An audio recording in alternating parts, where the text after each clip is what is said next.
akan memberikan beasiswa S1. Minimal S1 3 orang, S2 3 orang. Nah, jadi pertanyaan saya untuk teman-teman yang menonton, desa kamu gimana?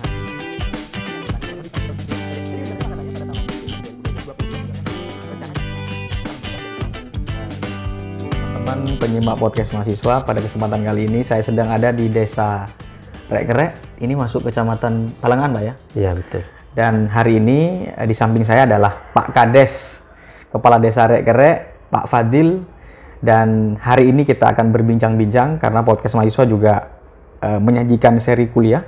Tentu kepada siapapun sekali lagi kita belajar, termasuk ke Kades Rek-Kerek ini kita pertama-tama akan berbincang dari awal dulu, Pak ya. Iya. Jadi yang pertama, Bapak dulu jadi Kades itu tahun berapa? Dan hari ini sudah periode yang keberapa, Pak? Dulu tahun 2007. Pertama kali jadi Kades? Iya, pertama. Sekarang sudah tahap ketiga. 3 periode. Iya, 3 periode. Sebelum jadi Kades dulu, Pak, profesinya apa, Pak? Belajar pondok pesantren di pondok santri. Jadi sebelum jadi Kades waktu itu masih santri? Masih santri. Jadi bagaimana ceritanya kemudian waktu itu masih berprofesi sebagai santri jadi kepala desa? Prosesnya gimana waktu itu? Begini, Pak. Maunya kan Kiai itu maunya di Palengan itu tunggal dulu. Yang bersama dengan Rek-Kerek Palengan Daya, kemudian Rek-Kerek yang dikumpulkan Palengan Daya sama Rek-Kerek. Karena rupa-rupanya calonnya kan banyak, akhirnya oleh Kiai dikumpulkan untuk dijadikan calon tunggal, namun pada saat itu tidak sepakat. Di Rek-Kerek? Di Rek-Kerek. Tetap calonnya 4 orang dulu. Waktu pertama kali calon? Iya. Ada 4 orang waktu itu? 2007 ya? Iya, untuk 2 kalinya tunggal. Oke. Jadi waktu itu direkomendasi oleh Pak Kiai langsung untuk jadi Kades? Pertama bukan saya. Saya itu tidak punya angan-angan untuk jadi kepala desa. Sebenarnya. Tahun 2007 waktu itu? Iya. Ada sepupu saya namanya Ridwan, itu yang oleh di masyarakat mau jadikan kepala desa. Karena itu santri penyepen, kemudian mondok di Sarang, suruh pamit ke Sarang.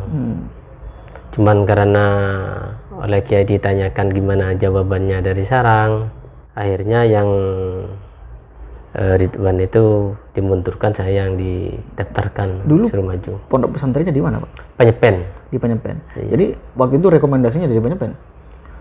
Iya, yang dari Kiai. Untuk maju di Rek-Kerek ini? Iya. Dan akhirnya maju? Iya. Dan akhirnya 2 periode. Iya. Kemudian untuk masuk ke 3 periode ini siapa saja calonnya juga? Hanya 2 orang. 2 orang. Iya. Saya dengan Abdul Aziz dulu. Waktu itu ya. Iya. Menang lagi, Pak ya. Alhamdulillah. Dan akhirnya 3 periode. Jadi kalau belajar politik, kalau mau disebut sebagai politik, ya sangat penting untuk belajar ke Pak Kades ini. Jadi 3 periode gitu. Jadi artinya waktu yang lama, Pak ya. Iya. Nah, dari periode pertama, Pak. Jadi periode pertama memimpin, tentu juga seiring waktu kan perubahan zaman, Pak ya. Dari 2007 sampai sekarang. Apa terobosan-terobosan yang sudah dilakukan dari tahun itu? Ya, kalau tahun pertama saya itu fokus ke pembangunan. Periode pertama? Iya, periode pertama. Karena dulu saya jadi kepala desa ini, jalan umum ini belum diaspal. Masih batu semua, apalagi jalan-jalan masuk. Jadi fokusnya tahap pertama ke pembangunan. Ya, tahap kedua juga ke pembangunan dan kesehatan. Polindes, bangun polindes. Ini tahap kedua, ada 2 polindes yang dibangun di sini. Periode kedua? Kedua. Alhamdulillah di periode kedua itu jalan-jalan sudah mulai bagus, Pak. Bagus. Di akhir tahap kedua itu saya punya angan-angan melihat masyarakat sudah. Ini kalau saya jadi nanti tahap 3, gimana caranya untuk mensejahterakan masyarakat. Dan akhirnya di akhir periode 2019. Periode kedua ya? Periode kedua mengadakan BUMDes. Membangun BUMDes? Iya, bangun BUMDes. Alhamdulillah kantornya sudah ada di sini. Itu ada bantuan dari pusat 50 juta, kemudian dibangunkan BUMDes. Oke. Jadi kalau pembuatan BUMDes itu 2017 akhir. Dibangunnya BUMDes itu? Bukan, pembentukannya. Pembentukannya? Iya. Oh, pembentukannya gitu. Kalau pembangunannya kantornya 2020 kemarin. Periode ketiga berarti? Iya. 2019 itu ada penyertaan modal ke BUMDes. Penyertaan modal dari APBDes? Dari APBDes. Pertama 800 juta yang tahun 2019.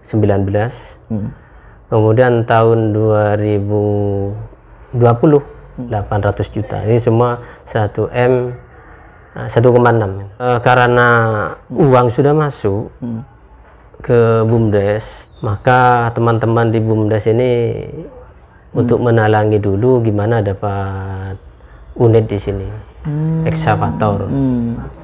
Alhamdulillah melalui pinjam ke BMT, pinjam ke teman-teman, akhirnya bisa melunasi ke dealer ekskavator.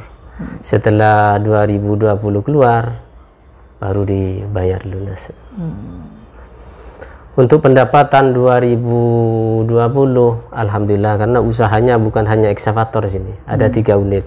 Pertama ekskavator, kemudian pom mini, pom mini ini ada 2. Kemudian yang ketiga dump truck. Dump truck. Iya. Itu sistemnya di gimana kan ekskavator disewakan? Kalau ekskavator itu jual jasa. Jual jasa. Seperti apa misalnya? Begini, ada orang yang mau meratakan tempat disewakan 8 jam itu. Atau orang ambil batu atas itu disewakan. Kalau dump trucknya Pak? Kalau dump truck umum. Disewakan juga? Disewakan juga. Oke, kalau yang Pertamina kan jelas jual beli ya? Iya, jual beli. Sudah seperti usaha-usaha biasa begitu ya? Iya. Dan tahun ini berapa pendapatan dari sektor itu? 520 juta kurang lebih begitu. 520 juta selama tahun 2020 ya? 20 ya. Oke. Itu digunakan untuk apa saja? Pertama santunan anak yatim. Sedesa Rekrek. Sedesa Rekrek. Iya. Semuanya? Semua. Tanpa terkecuali? Umur 12 ke bawah. Semuanya? Iya. Untuk kemudian untuk santunan lansia. Lansia. Iya. Tanpa Serek-rek juga. Serek-rek juga. Tapi diambil yang paling parah, lansia dan janda itu diambil yang lumpuh, yang cacat gitu. Gak semua lansia dapat gitu. Yang masih sehat dapat. Itu direalisasikan sejak tahun berapa? 2021 ini. Oke. Dan mereka mendapat berapa? Lansia berapa? Anak yatim itu selama 1 tahun tiap bulan tuh 100.000. 300.000, kemudian tahap kedua 300.000 lagi, tahap keempat 300.000. Oh, itu cairnya berarti 4 kali dalam 4 setahun. kali. Setiap 3 bulan sekali. Iya. Dan tiap kali cair mereka mendapat santunan 300.000. 300.000. Serek-kerek. Iya. Berapa orang anak yatimnya? Kali 53 saja. Lansianya berapa? 133. 133 lansia. Sama juga nominalnya. Sama, tapi hanya 2 kali pencairan. 2 kali pencairan 300. Berarti setahun 2 kali ya? 2 kali. Oke. Selain itu ke siapa lagi santunan? Kemudian ke guru ngaji. Serek-kerek. Iya, serek-kerek. Berapa nominalnya? 300.000 juga. Berapa bulan? Berapa kali Hanya cair? sekali bulan puasa. Sekali ya? Iya, Selama 1 tahun ya? Iya. Kemudian lagi? Muadzin. Tukang adzan. Iya, tukang adzan. Karena kasihan juga. Berapa orang tukang adzan yang diberikan? Adzan itu yang diambil masih ngambil yang masjid, musola belum. Berapa orang? 18 orang. 18 orang. Iya. Berapa kali cair? 1 kali juga? 1 kali. 1 tahun ya? Iya. Sama juga 300.000. Iya. Kemudian pondok pesantren atau madrasah. Itu dia madrasah mendapatkan 2 juta. Madrasah? Iya. Ada berapa madrasah sih? 18 madrasah. 18 madrasah. Iya. Jadi ceritanya BUMDes ini dibagi-bagikan gitu. Ya memang seperti itu. Yang untuk kesejahteraan masyarakat. Iya. Untuk pembangunan memang diambil dari yang lain. Jadi ceritanya dapat BUMDes, pendapatan BUMDes di 2020 kemudian direalisasikan menjadi bantuan di 2021. Iya. Ini mendukung ini pemerintah pusat sebenarnya. Mendukung. Jokowi sekarang ini santer-santernya memberi bantuan langsung. Oke. Iya. Biar pasar ini hidup katanya. Gimana caranya misalnya agar tidak bentrok dengan bantuan-bantuan lain, karena mereka tentu juga lansia-lansia ini juga ada yang mendapat bantuan dari Pemkab, kemudian juga dapat bantuan PKH misalnya BST dan lain-lain. Memang begini ya, untuk lansia memang diambil yang lumpuh, memang nggak bisa kerja. Walaupun ada dari pemerintah nggak cukup itu. Oh. Iya, nggak cukup memang. Diambil yang paling parah. 133 itu yang paling parah. Yang nggak bisa turun dari itu sudah. Dari tempat tidur itu. Jadi mereka juga mendapat bantuan dari pemerintah, dibantu lagi oleh di pemerintah desa. Iya. Biar lebih sejahtera. Oke, itu hanya untuk BUMDes tahun 2020 ya. Jadi saya tidak tahu kepala desa yang lain, tidak niat untuk membandingkan, dan juga teman-teman yang sedang jadi pimpinan di beberapa organisasi, saya tidak tahu juga bagaimana cara memimpin. Namun yang pasti mengelola desa itu tentu butuh dukungan dari banyak orang, Pak ya. Iya. Yang paling penting juga niat baik untuk mensejahterakan masyarakat, gitu kan. Jadi tidak kemudian bisa kita ujuk-ujuk menjadi kepala desa kalau tidak ada niat baik mensejahterakan masyarakat. Dan saya juga tentu belajar kepada Pak Kades ini, gitu ya, yang berusaha menghidupkan BUMDes. 30% ke operasionalnya, Pak ya. Iya. 70%-nya dibagikan kepada masyarakat. Untuk unit baru yang 30%. Untuk unit baru. Iya. Unit penambahan sektor iya. usaha gitu ya. Iya, usaha. Badan usaha milik desa. Nah, jadi pertanyaan saya untuk teman-teman yang menonton, desa kamu gimana gitu. Ini hanya pertanyaan, teman-teman bisa menjawab sendiri. Oke, jadi rencananya Pak katanya pada tahun berikutnya di 2022 juga akan memberikan, rencananya akan memberikan beasiswa untuk ya, untuk berikutnya akan memberikan beasiswa S1 minimal untuk 2022 ini S1 3 orang, S2 3 orang. Bisa lebih kalau dananya lebih banyak, nanti bisa lebih. S1 3 orang. S1 3 orang, S2 3 orang. 3 orang. Ya. Jadi tinggal dikalkulasi biaya S1 berapa. Di kampus apa saja, Pak ya? Terserah mana nanti. Jadi sistemnya ceritanya ada anak mau kuliah S1, desa lah yang akan membiayai. Iya. Jadi beasiswa namanya beasiswa desa nanti. Iya, beasiswa desa. Jadi teman-teman yang ada di desa mana saja di Madura atau di seluruh Indonesia, ada nggak sih teman-teman bisa komen di sini? Ada nggak sih desa-desa yang rencana atau sudah merealisasikan pemberian beasiswa untuk S1 dan S2, gitu kan? Jadi sehari-hari ini ketemu dengan Kades yang tahun 2022 yang akan datang akan memberikan beasiswa itu. Ya walaupun tidak banyak kuotanya untuk 3 orang S1, 3 orang untuk S2, itu merupakan niat yang tentu mulia dalam arti selama ini kita menemukan banyak mahasiswa-mahasiswa S1 mau S2 juga kekurangan gitu, Pak ya. Iya. Dan itu nanti akan diambilkan juga dari hasil BUMDes. Iya, PIADES. Nah, rencananya Pak, di tahun berikutnya ini dari 30% dana yang dikelola, di sektor apa lagi yang akan ditambah? Di BUMDes itu penambahan dump truck 1 unit. Yang ada 1 ya, Pak? Yang sekarang 1, mau nambah 1 lagi. Gitu. Yang tadi kan nggak disebutkan semua, di samping juga untuk anak yatim, untuk pondok pesantren, juga kesejahteraan perangkat. Kesejahteraan Ya, perangkat? tunjangan untuk perangkat desa. Berapa orang perangkat desa? 25 orang. 25 orang. Kemudian untuk kesejahteraan BPD. BPD itu kan hanya 100.000 tiap bulan tunjangannya. Ditambah tunjangan desa berapa? Ditambah dari desa itu untuk anggota 200.000. Untuk ketua 500.000. Untuk perangkat, untuk kepala desa 500.000. Perangkat yang lain? Untuk sekdes di bawahnya biasanya 300.000. Okay. 75%-nya dari Kades. Okay. Jadi semuanya diambilkan dari hasil BUMDes ini? Iya, PIADES. Yang masuk ke PIADES ya. Juga Linmas, tunjangan ke Linmas. Linmas ini tiap bulan hanya 100.000, 50.000, ditambah dari PIADES 100.000 apa 200.000 gitu, tiap bulannya. PIADES ini maksudnya kan teman-teman mungkin yang dimaksud PIADES itu pendapatan asli desa yang diperoleh dari hasil pengelolaan badan usaha milik desa. Gitu. Dan itu yang kemudian digunakan ya untuk diberikan bantuan-bantuan kepada perangkat desa, kemudian juga badan permusyawaratan desa, BPD ya. Iya. Kemudian juga untuk Linmas dan lain-lain, anak yatim dan lansia, Dan juga ini yang menarik gitu kan, 2022 akan memberikan beasiswa gitu kan. Untuk S1 gitu kan 3 orang, untuk S2 3 orang. Nah Pak, jadi sekarang ini saya juga tertarik nih misalkan untuk bertanya, jadi esensi menjadi kepala desa sebenarnya. Jadi kalau Bapak sudah merasakan 3 tahun, sebenarnya apa sih apa yang paling dirasakan menjadi kepala desa? Ya pertama, kalau yang 2 periode itu akhir-akhir yang terpikirkan bagaimana masyarakat itu sejahtera, bagaimana desa ini aman, tentram dan sejahtera, istilahnya kondusif. Akhirnya di periode ketiga ini dari kegiatan-kegiatan di desa, perangkat desa 4 hari kerja harus masuk semua. Hari Senin, Selasa, Rabu, Kamis harus masuk semua. Kemudian awal masuk ke balai desa ini bukan hanya nongkrong-nongkrong, tapi hari Senin itu menghatamkan Al-Quran tiap hari Senin.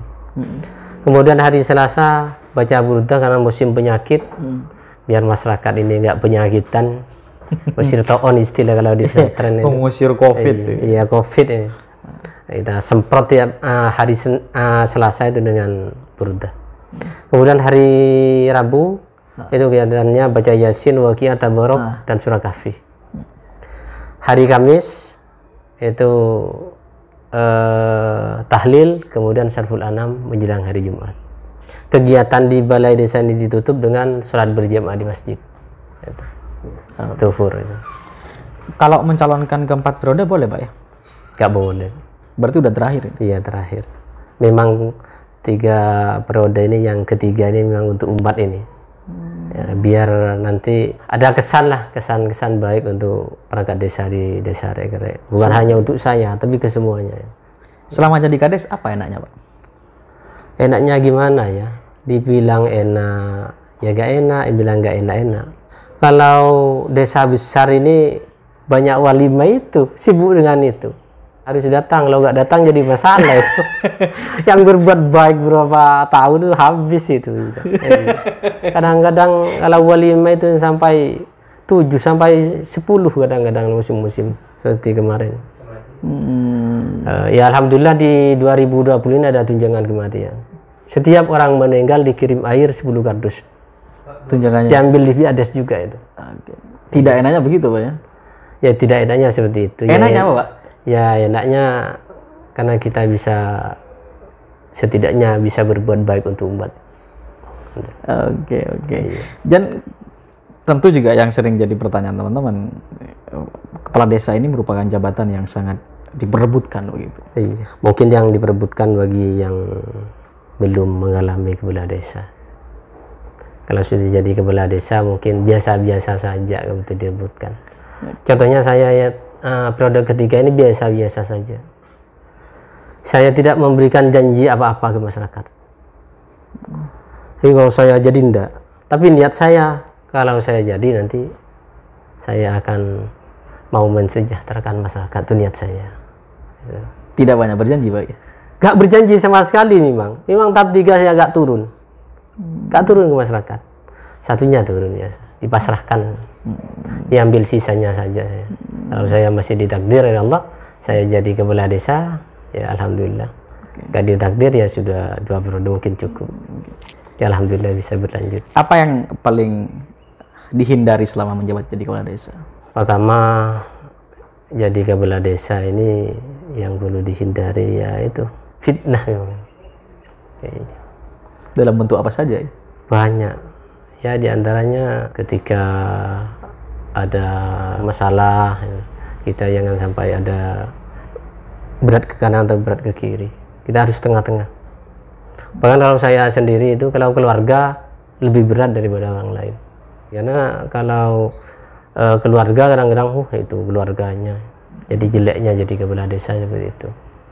Yang dapat bantuan hanya pemilihnya saja. Itu juga jadi beban moral ya, jadi beban moral. Fitnah ya. Juga ya Pak? Iya fitnah itu. Harus menghindari itu memang. Jadi kalau misalkan juga ditanya cara terhindar dari tindakan-tindakan yang menyimpang, apa yang jadi prinsip? Pertama, sebelum melaksanakan apa melalui musyawarah, gimana jalan keluarnya, ada sengketa, ada apa, kita musyawarah sebelumnya secara kekeluargaan. Selama masih bisa diselesaikan secara kekeluargaan, maka nggak perlu ke pihak lain, pihak luar. Kejarnya dengan musyawarah, jadi jalan keluar itu. Oke. Tapi tidak ada pandangan bahwa jadi kades itu untuk mendapatkan banyak penghasilan, Pak ya? Tidak ada pandangan ke sana. Kalau saya sendiri, yang penting saya itu melalui aturan-aturan yang ada begitu. Regulasi. Penting tidak menyimpang dari regulasi yang ada. Ya kalau pandangan orang kan bermacam-macam. Betul. Ya. Kadang-kadang kita berbuat baik belum tentu baik untuk orang lain. Betul. Dan tentu beberapa tahun ke depan, tinggal berapa tahun lagi, Pak? Masih 4 tahun. Ya. Masih tinggal 4 tahun, berarti 1 tahun masih untuk periode ketiga. Jadi tinggal menunggu nanti 3 tahun lagi, 4 tahun lagi Desa Rekrek akan punya apa ya. Jadi tahun 2022 kita akan datang lagi ke sini. Ingin menginterview S1 yang diberikan beasiswa oleh desa dan S2 yang diberikan oleh desa. Jadi nanti Pak, tahun 2022 kita akan datang lagi ke sini, Pak. Siap. Jadi untuk melihat siapa saja yang nanti diberikan beasiswa oleh desa melalui pihak desa ini. Jadi Pak Fadil, terima kasih Pak ya telah memberikan waktu kepada kami podcast mahasiswa. Teman-teman, terima kasih juga telah menyimak video ini.